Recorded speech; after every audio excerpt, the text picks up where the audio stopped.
ഒരു മെഡിക്കൽ കോളേജിൽ അടുപ്പിച്ച് 2 മരണങ്ങൾ നടക്കുന്നു. സംഭവിച്ച മരണങ്ങൾ അവിടെയുള്ള പ്രേതശല്യം കൊണ്ടാണെന്ന് കുറച്ച് ആൾക്കാർ പറയുവാണ്. എന്നാൽ ഇങ്ങനെ ഒരു ടോക്ക് വന്ന കോളേജിന്റെ റെപ്യൂട്ടേഷനെ അത് ബാധിക്കുമെന്നുള്ളതുകൊണ്ട് തന്നെ കോളേജ് അങ്ങനെയല്ല എന്ന് പറയുന്നു. അതുപോലെ ഇത് അന്വേഷിക്കാൻ വേണ്ടി ഈ കാര്യങ്ങളൊക്കെ ആയിട്ട് നല്ല നോളജ് ഉള്ള നായകനെ എത്തിക്കുവാണ്. തുടർന്ന് നായകനെത്തിയതിനു ശേഷം അവിടെ സംഭവിക്കുന്ന കുറെ കാര്യങ്ങളും നായകൻ ഈ കേസ് എങ്ങനെ സോൾവ് ചെയ്യുന്നു എന്നും പറയുന്ന ഒരു അടിപൊളി ത്രില്ലർ മൂവിയാണിത്. അപ്പൊ നിങ്ങൾ എല്ലാവരെയും ഞാൻ സിനിമാറ്റോഗ്രാഫറിലേക്ക് സ്വാഗതം ചെയ്യുന്നു. ഇന്ന് നമ്മൾ നോക്കുന്നത് ഇപ്പൊ റീസെന്റ് ആയിട്ട് പുറത്തിറങ്ങിയ ശബ്ദം എന്ന് പറയുന്ന തമിഴ് മൂവിയാണ്. അപ്പൊ ഇനിയും പറഞ്ഞധികം ലാഗ് അടിപ്പിക്കുന്നില്ല, നമുക്ക് നേരെ സ്റ്റോറി നോക്കാം.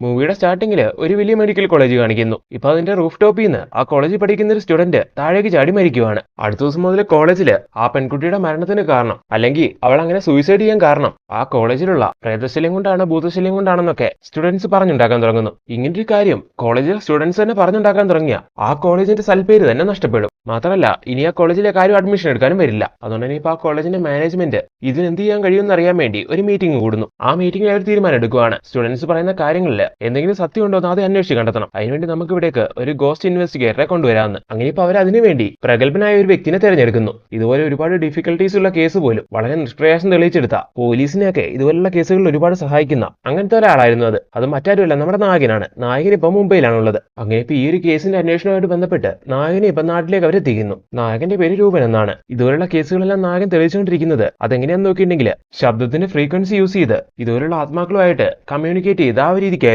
അങ്ങനെ ഇപ്പൊ നായകൻ അത്തരത്തിലുള്ള ഒരു കേസ് തെളിയിക്കുന്നതല്ല നായകന്റെ ഇൻട്രോ സീനിൽ നമ്മളെ കാട്ടിത്തരുന്നു. അങ്ങനെ ആ സീനോട് കട്ടായിട്ട് നെക്സ്റ്റ് സീനിൽ കാണിക്കുന്നത് സംഭവം നടന്ന മൂന്നാറിലെ കോളേജിലേക്ക് എത്തി നായകനെ കേസിനെ പറ്റിയുള്ള കാര്യങ്ങളെല്ലാം വിശദമായിട്ട് ചോദിച്ച് മനസ്സിലാക്കുന്നതാണ്. അതുവരെ ആ കേസ് എടുക്കുകയും ചെയ്യുന്നു. കോളേജിൽ വെച്ച് ഒരു സ്റ്റുഡന്റ് മരണപ്പെടണമെങ്കിൽ അതിന് ചില കോമൺ കാരണങ്ങളുണ്ടാവും. ഒന്നെങ്കിൽ പഠിത്തത്തിന്റെ പ്രഷർ, അല്ലെങ്കിൽ എന്തെങ്കിലും ഫാമിലി സിറ്റുവേഷൻസോ കോളേജ് മാനേജ്മെന്റിന്റെ ഭാഗത്തു നിന്നുള്ള എന്തെങ്കിലും ടോർച്ചറിങ്ങോ, ഇനി അതൊന്നും അല്ലെങ്കിൽ ചിലപ്പോൾ പ്രണയത്തിന്റെ വിഷയം കൊണ്ടും ഇങ്ങനെ സൂയിസൈഡുകൾ നടക്കാറുണ്ട്. എന്നാൽ ഇപ്പൊ മരിച്ചുപോയ പെൺകുട്ടിക്ക് ഇങ്ങനെയുള്ള വിഷയങ്ങളൊന്നും ഉള്ളതായിട്ട് ആരും പറഞ്ഞു കേട്ടില്ല. മാത്രമല്ല സ്റ്റുഡൻസ് എല്ലാം പറഞ്ഞുകൊണ്ടിരിക്കുന്നത് ആ ഗോസ്റ്റിന്റെ വിഷയമാണല്ലോ. അതുകൊണ്ട് തന്നെ ഈ കേസിനെ പറ്റി കൂടുതലായിട്ട് മനസ്സിലാക്കിയതിനു ശേഷം നായകനാണെങ്കിൽ അവന്റെ ജോലി ചെയ്യാൻ തുടങ്ങുന്നു. കോളേജിനെ പറ്റി ആൾക്കാർ ഇങ്ങനെ പറഞ്ഞു തുടങ്ങിയിട്ട് ഇപ്പൊ കുറച്ച് ദിവസം കഴിഞ്ഞു. ഇനി അധികം നാൾ ഇതിങ്ങനെ പോയാ കോളേജിന്റെ സൽപ്പേര് മുഴുവൻ നഷ്ടമാവും. അതുകൊണ്ട് എത്രയും വേഗം ഈ കേസ് ക്ലോസ് ചെയ്ത് തരണം. കോളേജിന്റെ വിഷയം കൊണ്ടല്ല ആ പെൺകുട്ടി മരിച്ചതെന്നുള്ളത് തെളിയിക്കണമെന്ന് കോളേജ് മാനേജ്മെന്റ് നായകനോട് പറയുന്നുണ്ട്. എന്നെ കൊണ്ട് കഴിയുന്നതിൽ പരമാവധി ഞാൻ ചെയ്യും. ഇങ്ങനെ അവർക്ക് നായകൻ വാക്ക് കൊടുക്കുകയും ചെയ്യുന്നു. അങ്ങനെ ഇപ്പൊ കോളേജ് മാനേജ്മെന്റ് തന്നെയാണ് നായകനോട് അക്കോമഡേഷൻ എല്ലാം റെഡിയാക്കി കൊടുക്കുന്നത്. അങ്ങനെ ഇപ്പൊ ഈ കേസുമായിട്ട് ബന്ധപ്പെട്ട് നായകൻ എന്തെങ്കിലും ഹെൽപ്പ് ആവശ്യമുണ്ടെങ്കിൽ അത് ചെയ്തു കൊടുക്കാൻ കോളേജിനെ പറ്റി നന്നായിട്ട് അറിയുന്ന ഒരു വർക്കറിനെയും നായകന്റെ കൂടെ അവർ വിടുന്നുണ്ട്. അങ്ങനെ ഇപ്പൊ റൂമിലെത്തിയ നായകനാണെങ്കിൽ അയാൾ ത്രൂ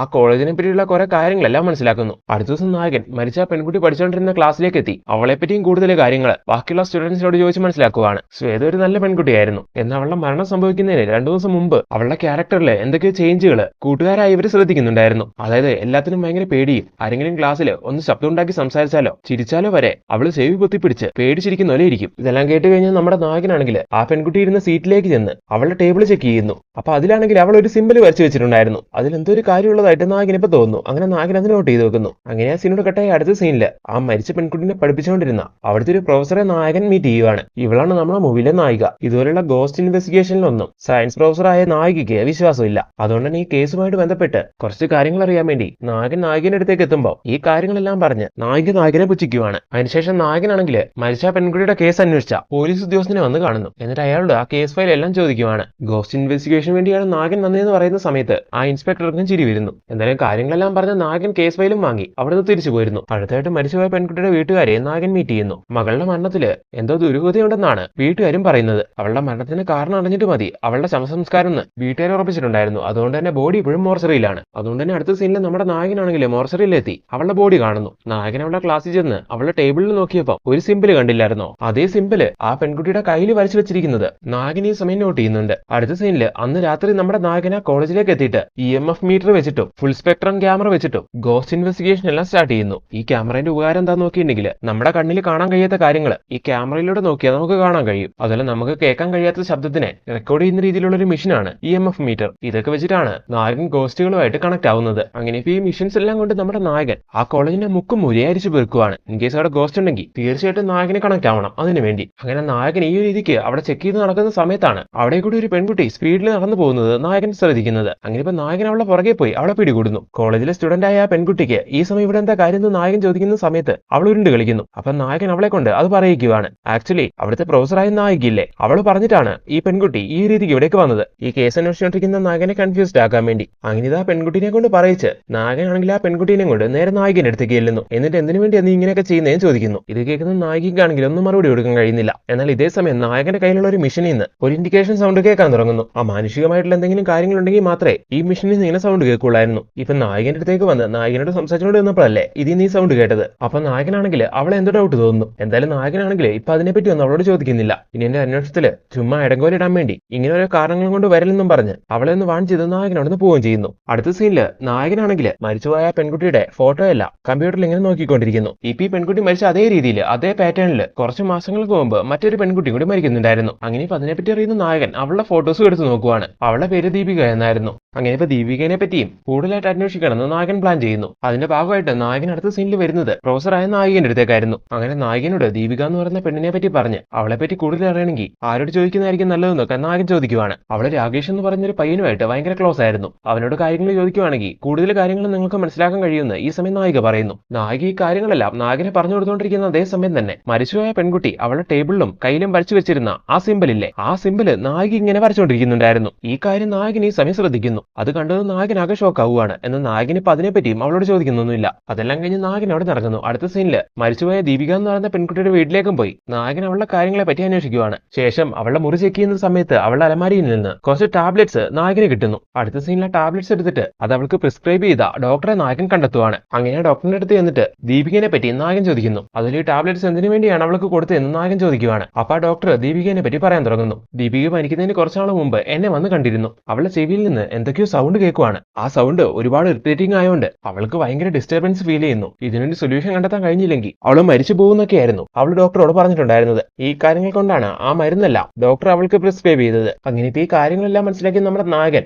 ഈ രണ്ട് കേസുകളുമായിട്ട് എന്തോ ഒരു ബന്ധമുണ്ട്, അതെന്താണെന്ന് കണ്ടെത്തണം. അങ്ങനെയാണെങ്കിൽ ഈ കേസ് സോൾവ് ചെയ്യാന്നൊക്കെ വിചാരിക്കുന്നു. അങ്ങനെ ഇപ്പൊ നായകൻ ആ കേസിന്റെ അന്വേഷണവുമായിട്ട് ബന്ധപ്പെട്ട് അങ്ങനെ ബിസിയിലിരിക്കുന്ന സമയത്ത് നായികയാണെങ്കിലും നായകനെ കോൾ ചെയ്ത് നാളെ എനിക്ക് നിങ്ങളെ അർജന്റ് ആയിട്ട് ഒന്ന് കാണണമെന്ന് പറയുന്നു. ഓൾറെഡി നായകനും അവളോട് ഈ കാര്യങ്ങളെ പറ്റി കൂടുതലായിട്ട് സംസാരിക്കാൻ വേണ്ടി അവളെ കാണണമെന്ന് വിചാരിച്ചിരിക്കുവായിരുന്നു. അതുകൊണ്ട് തന്നെ നായകൻ ശരി നമുക്ക് മീറ്റ് ചെയ്യാന്ന് പറയുന്നു. അതുപോലെ ദീപികനെ പറ്റി കൂടുതലായിട്ട് മനസ്സിലാക്കുന്ന സമയത്ത് ദീപിക മരിക്കുന്ന സമയത്ത് അവളുടെ കയ്യിലും അങ്ങനെ ഒരു സിമ്പിൾ ഉള്ളതായിട്ട് നായകൻ മനസ്സിലാക്കുന്നുണ്ട്. ഇതും കൂടി മനസ്സിലാക്കിയതിനു ശേഷം നമ്മുടെ നായകനാണെങ്കിൽ അങ്ങനെ ഒരു സിമ്പിള് ആ കോളേജിൽ എവിടെയുള്ളതെന്ന് അന്വേഷിക്കാൻ തുടങ്ങുന്നു. അങ്ങനെ അന്വേഷിച്ച് നായകൻ അത് കണ്ടെത്തുവാണ്. അത് ആ കോളേജിലെ ലൈബ്രറിയിലായിരുന്നു ഉണ്ടായിരുന്നത്. ആ സിമ്പിൾ അന്ന് നായിക വരയ്ക്കുന്നതായിട്ട് നായകൻ കണ്ടായിരുന്നല്ലോ. സോ അപ്പൊ ഇവര് രണ്ടുപേരെയും കേസുമായിട്ട് നായികയ്ക്ക് എന്തോ ബന്ധമുണ്ടെന്ന് നായകൻ അതിലൂടെ കണക്ട് ആവുന്നു. അങ്ങനെ ആ സീനോട് കേട്ടായി അടുത്ത സീനിൽ നമ്മുടെ നായകനാണെങ്കിൽ ആ ലൈബ്രറിയിൽ പോയിട്ട് അവിടുത്തെ ലൈബ്രറിയിനോട് മരിച്ച രണ്ട് പെൺകുട്ടികളെ ഫോട്ടോ കാട്ടിക്കൊടുത്ത് ഇവരോട് വരാറുണ്ടായിരുന്നു എന്ന് ചോദിക്കുന്നു. ഇവരോട് സ്ഥിരമായിട്ട് വരാറുണ്ടായിരുന്നു സാറേ. ഇങ്ങനെ അയാൾ പറയുന്ന സമയത്ത് നായകന്റെ ഒരു ഫോട്ടോയും കാട്ടിക്കൊടുത്ത് ഇവരെ നോക്കി ഇവരിവിടെ വരാറുണ്ടായിരുന്നു എന്ന് ചോദിക്കുന്നു.